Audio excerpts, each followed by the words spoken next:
Bonjour à tous, bienvenue sur Buzz TV. Alors Lily Dubaï réagit à la vidéo intime de Jazz qui risquerait de sortir. Elle explique aussi que Jazz et Laurent font tout pour qu'elle ne retourne pas à Dubaï, que ce sont des personnes avec un cœur noir. Je vous laisse avec la vidéo.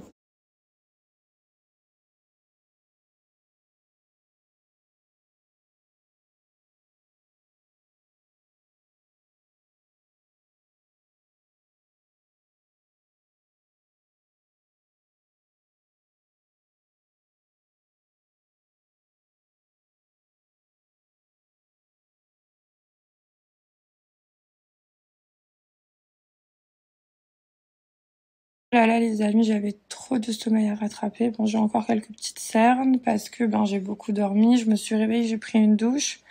Et là, je me sens trop bien. Donc, je vais faire une cure de désintox pendant au moins... j'ai envie de dire un mois, mais je sais que dans 2 semaines, je vais aller au resto, je vais prendre une cuite. Donc, on va dire que je vais tenir le plus longtemps possible sans faire la fête.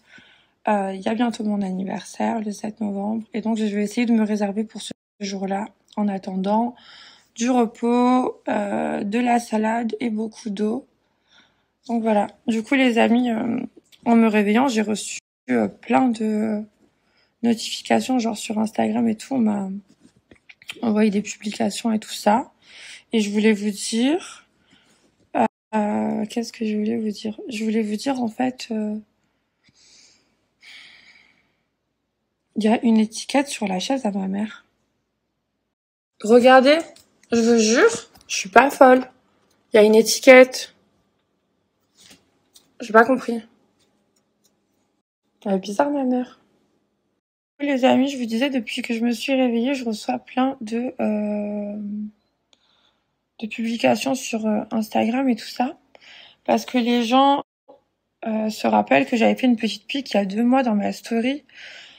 Voilà, je suis un être humain. Des fois, ça me monte au cerveau. Des fois, je lâche des petites piques. Mais je vais pas trop loin dans les détails parce que je suis pas mauvaise. Donc des fois, ça me monte au cerveau, leurs actions envers moi, et je vois qu'au bout de 1 an, ils ont toujours pas lâché l'affaire, alors que ça y est, en fait, il faut avancer, il faut passer à autre chose. Ton mec, il m'a dragué, je l'ai recalé. Bon, j'ai parlé sur les réseaux, c'est pas gentil de ma part, j'ai pas été mignonne. J'aurais dû me taire, j'aurais pas dû donner tout ça à ma copine. C'est fait, c'est fait. Il faut avancer. Donc tout le monde a repris sa vie normale, sauf qu'il y a que moi, la petite bouffonne, qui peut pas trop rentrer à Dubaï. En fait, je peux rentrer à Dubaï parce que je suis pas interdit, j'ai rien fait. Mais en fait, ils font tout pour m'interdire. Du coup, ils créent des fausses plaintes contre moi. Ils payent des gens pour inventer des mythos. Donc moi, je sais pas, ça fait presque 1 an que ça s'est passé cette histoire. Et je suis la seule à essayer d'aller de l'avant. Je reçois des appels de personnes à Dubaï qui me disent: Lily, il y a ton nom dans nos fichiers. Tu as 2 plaintes. Ils en ont déjà enlevé une. En fait, j'ai déjà eu une personne de la police qui a déjà fait annuler une plainte parce qu'elle était fausse. Il y en a 2 de plus. Donc c'est quoi, en fait? Ils vont faire des plaintes contre moi jusqu'à quand? Jusqu'à 2032? C'est quoi le délire? Ton mec qui m'a dragué, je les recale, j'ai des preuves à l'appui. J'ai tous les screenshots. Il m'a même envoyé son sgeg, en fait. Tu veux quoi?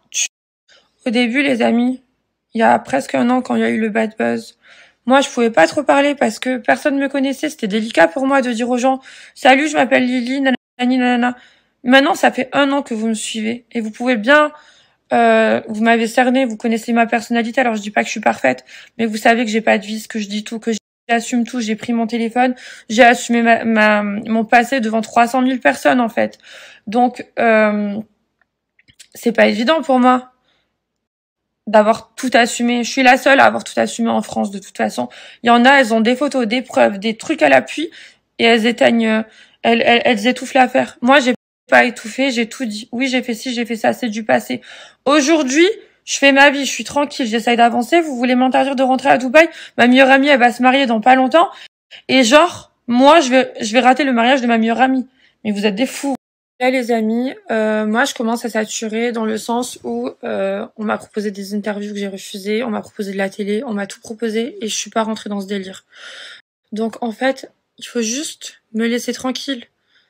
Je sais pas Pourquoi vous voulez m'interdire de rentrer à Dubaï si c'est parce que t'as peur de me croiser en soirée, t'as peur que ton mec qui me regarde à nouveau, j'en sais rien. Je pense que ton mec, de toute façon, il est plus attiré par les hommes. Ça, c'est mon avis. Je vais vous dire un truc. Laissez-moi tranquille parce que sur les 2 yeux de ma mère, que quand je vais vraiment péter un plomb, je vais commencer à tout raconter jusqu'à au point où tu vas te cacher dans un trou de souris. Parce que moi, ça y est, vous m'avez déjà humilié. Vous avez déjà raconté mon passé. Je l'ai assumé devant la France entière. C'est fait, ce sera plus à faire. Au pire des cas, j'ai même prévenu ma mère. Maman, si un jour il y a une sextape qui sort de moi, on sait jamais. C'est jamais il y a un mec qui a fait comme toi, il m'a filmé à mon insu. Ma mère, elle m'a dit, je m'en fous. Bref, le pire, c'est que j'ai même pas envie de retourner vivre à Dubaï puisque ça m'intéresse pas. Aujourd'hui, il y a toute la télé-réalité à Dubaï. Je les dénigre pas, c'est juste qu'aujourd'hui, qui dit télé-réalité dit toute la France rêve de Dubaï. Donc tous les Français sont partis habiter à Dubaï. Ça m'intéresse pas d'habiter dans une ville où il y a tout le 9-3 en fait. Genre je m'en fous d'aller dans une ville où il y a tout Paris. Ça m'intéresse pas, autant rester en France. Donc voilà, du coup, Dubaï, ce n'est pas pour moi actuellement puisque je ne m'y sentirai peut-être plus à ma place. En revanche, aller à Dubaï voir mes amis, rendre visite à mes proches, aller au mariage de ma meilleure amie, c'est pas à vous à faire la pluie. Comment on dit? J'arrive plus, j'ai soufflé la pluie et le beau temps en fait. C'est pas possible. C'est pas possible. Vous prenez pour Dieu, les gars. Vous prenez pour Dieu. Vous inventez des conneries sur moi pour m'empêcher d'aller à Dubaï. Vous avez un problème psychologique, les gars. Lâchez l'affaire, ça fait 1 an. Le pire, c'est que je n'ai pas envie de faire ce que je suis en train de faire. Je n'ai pas envie. Ça me saoule. J'ai pas envie. J'aime pas les énergies négatives. J'aime pas les conflits. C'est un truc, ça me fait transpirer les conflits. Ça me dégoûte. Si vous saviez tout l'été comment j'étais mal quand j'étais à Cannes, à Nice et tout ça sur la côte. Quand je conduisais, avec la fenêtre ouverte, je regardais toujours sur le côté dans le rétro s'il n'y avait pas quelqu'un qui me suivait. Genre j'étais devenue parano, je me disais attends, ils ont voulu me jeter en prison à tort, qu'est-ce qu'ils sont capables de faire et tout ça. Du coup, ben j'étais en mode trop paranoïaque et tout. Je faisais des crises de panique, des crises d'angoisse. J'ai jamais eu peur de ces personnes face à face. J'ai jamais eu peur physiquement de ces gens. Mais ils sont tellement déglingués dans leur tête qu'ils sont capables de payer des gens. Là, c'est la 3e plainte en 1 an. Je me suis dit qu'ils allaient lâcher l'affaire. Ils ont jamais lâché l'affaire. Du coup, moi, je pensais que... genre, j'étais toujours en mode paranoïaque tout l'été. J'étais là, ok. Est-ce que cette fille est capable de m'envoyer un mec qui passe à côté de moi, qui met un coup de cutter ou je sais pas, n'importe quoi. Je me disais, en fait, elle a tellement la haine de moi que son mec m'a dragué qu'elle va tout faire pour niquer ma vie. Et voilà. Donc j'étais parano. En fait, je croyais que c'était de la paranoïa, mais quand j'ai appelé, là, il y a 2 semaines, pour dire hello, je vais rentrer à Dubaï, c'est comment? On m'a dit fais gaffe, il y a encore 2 trucs sur toi, enfin 2 plaintes, 2 fausses plaintes sur toi. Là, j'ai dit ah ouais, quand même. Quand même. Ils en ont rajouté 2, alors que j'ai fait annuler la première plainte. On est à la 3e en tout. 1 an après. Genre, est-ce qu'ils vont faire ça jusqu'à... Dans 10 ans, ils seront encore là en train d'essayer de m'éteindre, en fait. Bref, les amis, j'arrête de parler de ça, puisque dans tous les cas, je fais confiance au destin, au karma et en Dieu. On va dire que il y a des forces sur cette terre qui sont bien plus supérieures que les esprits légers dans leur genre. Et même dans mon genre, puisque là, je suis conne, en fait, de parler de ça encore. Mais il faut savoir que depuis 1 an, je subis. Alors, j'ai pété, je crois, 2 fois des câbles dans mes stories.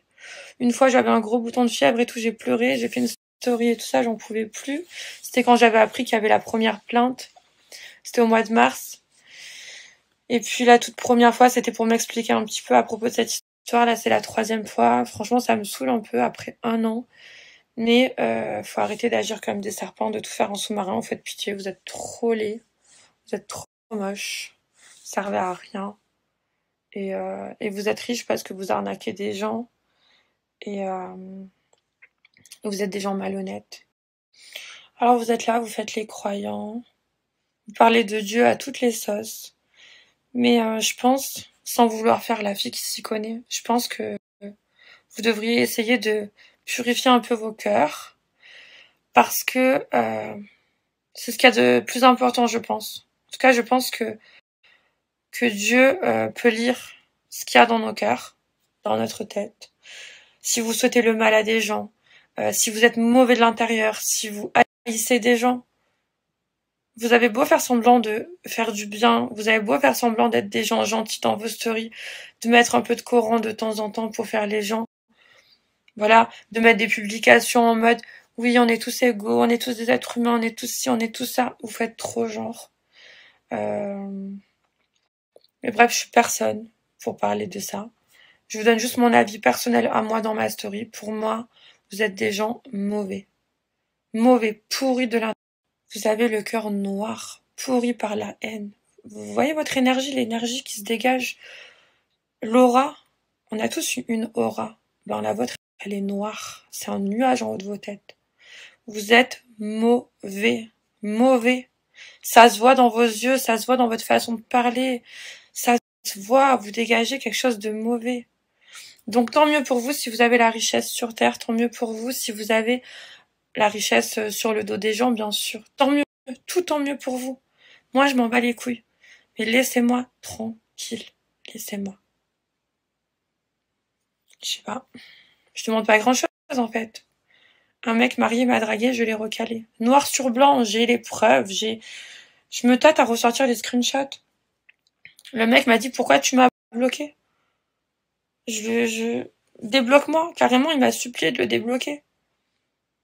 Et moi, je suis là, je suis en train de me faire harceler pendant 1 an à cause